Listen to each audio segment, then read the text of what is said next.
முன்னேற்ற கழகத்தை பொறுத்தவரை ஒவ்வொரு முறையும் தேர்தல் அறிக்கையை மக்களை சந்தித்து பல்வேறு துறைகளில் இருக்கக்கூடிய பல்வேறு அமைப்புகள் சங்கங்களில் இருக்கக்கூடிய நபர்கள் தனி மனிதர்களை சந்தித்து அவர்களுடைய கோரிக்கைகள் என்ன என்று கேட்டறிந்து தேர்தல் அறிக்கையை தயாரிப்பதுதான் எங்களுடைய வழக்கமாக இருக்கிறது.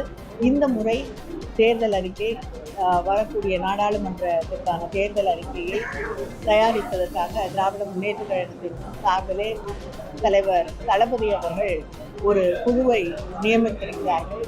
அந்த குழு தமிழ்நாட்டில் இருக்கக்கூடிய பல்வேறு பகுதிகளுக்கு சென்று அங்கே இருக்கக்கூடிய பல்வேறு தரப்பு மக்களை சந்தித்து அவர்களுடைய கோரிக்கைகளை பெற்று கருத்துக்களை பெற்று இன்று தேர்தல் அறிக்கையை தயாரிக்கக்கூடிய அந்த முயற்சியிலே ஈடுபட்டிருக்கிறோம். இந்த தேர்தல் அறிக்கைக்காக பல்வேறு மக்கள் எங்களிடம் கொடுக்கக்கூடிய கோரிக்கைகள் ஜிஎஸ்டியில் இருக்கக்கூடிய குழப்பங்கள், அது மட்டும் இல்லாமல் மழை காலத்திலே மிகப்பெரிய அளவிலே தென் பகுதிகளிலே இருக்கக்கூடிய மக்கள் பாதிக்கப்பட்டிருக்காங்க. தமிழ்நாட்டில் இருக்கக்கூடிய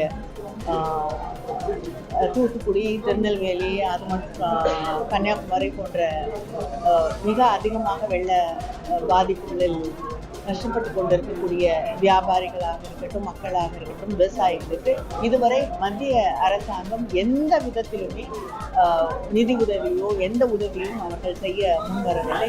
பல முறை மானிட்டரிங் கமிட்டி வந்துட்டாங்க, நிதி அமைச்சர் நேரடியாக அவர்களுடைய துயரத்தை குறைப்பதற்கு அவர்கள் முன்வரவில்லை.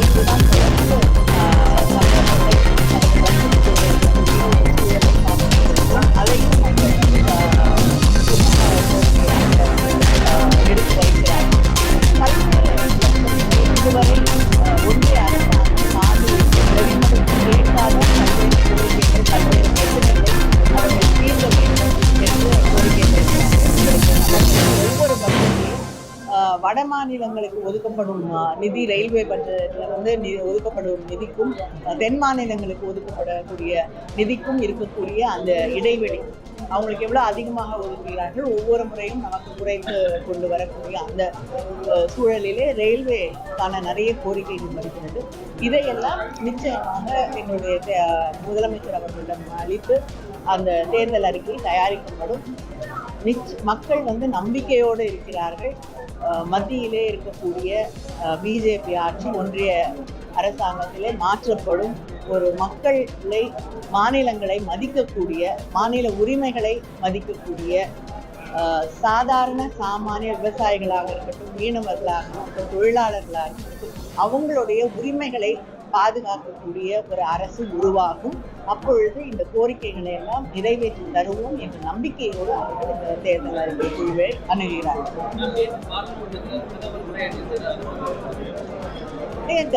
பிரதமர் உரை அப்படிங்கிறத விட தொடர்ந்து பிரதமராக இருக்கக்கூடிய ஒருவர் தன்னுடைய சாதனைகள், தான் செய்ய இருக்கக்கூடிய விஷயங்களை முன்வைத்து பேச வேண்டும். அதை விட்டு மறுபடியும் எதிர்கட்சிகளை விமர்சனம் செய்வதிலேயே நேரத்தை அவர் அதிகமாக செலவழிக்கிறார்.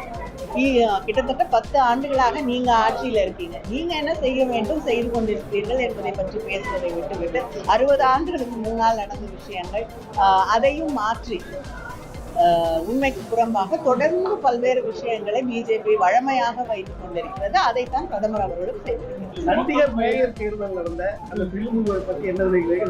நீங்க அவங்களுக்கு எச்சரிக்கை கொடுக்கணும், அதை பற்றி என்ன நினைக்கிறீங்க? சில நேரங்களில் நீதிமன்றங்கள் நியாயத்தை சொல்லக்கூடிய ஒரு சூழல் உருவாகிறது. அது வரவேற்க வேண்டிய ஒரு விஷயம். ஆளுங்கட்சி இன்று மத்தியிலே இருக்கக்கூடிய ஒன்றிய அரசாங்கம் எப்படி தேர்தல்களை நடத்துகிறது, எப்படி எந்த அளவுக்கு ஜனநாயகத்திலே நம்பிக்கை வைத்திருக்கிறார்கள் என்பதை தெளிவாக நாம் புரிந்து வர முடிகிறது. ஒரே தேர்தல் என்று அவங்க ஒரு போஸ்ட் வச்சிருக்காங்க. ஆனால் இந்த தேர்தல் 7 கட்டமாக நடக்க போகுதுன்னு சொல்றாங்க. ஒரே நாடு ஒரே தேர்தல் என்பது 7 கட்டம் என்பதையும் ஒப்பிட்டு சொல்றேன்.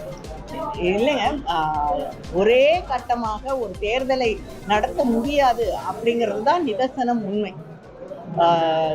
பாராளுமன்ற தேர்தலையே ஒரே நாளிலே நாடு முழுவதும் நடத்த முடியாது.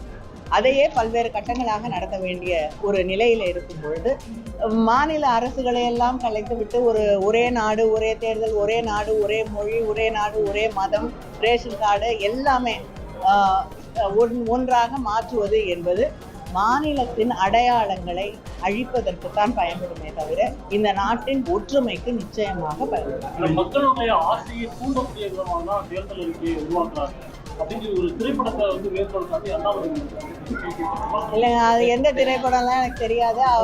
நான் ஒன்னே ஒன்று கேட்குறேன், மக்களுடைய எதிர்பார்ப்புகள் என்ன? அப்போ அவங்க தேர்தல் அறிக்கையில எதை முன்வைக்கிறாங்க? அவங்க தேர்தல் அறிக்கையில ஒரு விஷயத்தை முன்வைக்கிறாங்க, மத அரசியலையும் காழ்ப்புணர்ச்சிகளை உருவாக்கக்கூடிய விஷயங்களையும் முன்வைக்கிறார்கள். ஒரு சாதாரண சாமானிய மனிதனுக்கு இருக்கக்கூடிய கனவுகள், படிக்கணும், வேலை கிடைக்கணும், வேலை வாய்ப்புகளை உருவாக்க வேண்டும், அதெல்லாம் அவங்களுக்கு தெரியாது. ஆனா எங்களுடைய தேர்தல் அறிக்கையில கல்வி, அடிப்படை சுகாதாரம், அதை தாண்டி வேலை வாய்ப்புகள், எல்லோரும் சமமாக சமூக நீதியோடு வாழ வேண்டும், இதெல்லாம் ஒரு அடிப்படையில மனிதனுடைய ஆசைகள், கனவுகள், நியாயமான கோரிக்கைகள், இதைத்தான் நாங்க முன்வைக்கிறோம். இது அவங்களுக்கு தெரியாது, அதனால அவரால் புரிஞ்சுக்க முடியாது.